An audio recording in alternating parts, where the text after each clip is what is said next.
জন্ম নিয়ন্ত্রণ করা ইসলামে জায়েজ আছে কি? জন্ম নিয়ন্ত্রণ করা ইসলামে জায়েজ আছে কি নেই?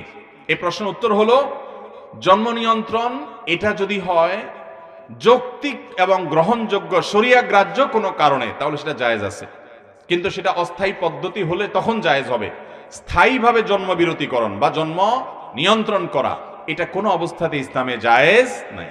আমি ব্যক্তিগতভাবে এরকম মানুষকে চিনি যে মাত্র 2টা সন্তান ছিল, এরপরে লাইগেশন করে ফেলেছেন, স্থায়ীভাবে জন্ম নিয়ন্ত্রণ করে ফেলেছেন, আর সন্তান হবে না, রাস্তা একেবারে বন্ধ করে ফেলেছেন। এখন আল্লাহর কি ফয়সালা, ওই 2 সন্তানের মধ্যে দেখা গেল যে এক সন্তান মারা গেছে রোড অ্যাক্সিডেন্টে, আরেক সন্তান বেঁচে ছিল, মেয়ে, তাকে বিয়ে দেওয়া হয়েছে, কিন্তু সংসারে অশান্তির একটা পর্যায়ে গিয়ে সেও সুসাইড করে মারা গেছে। এই ভদ্রলোক ভদ্র মহিলা নিঃসন্তান, এখন অগাধ টাকা পয়সা, কোটি কোটি টাকার মালিক।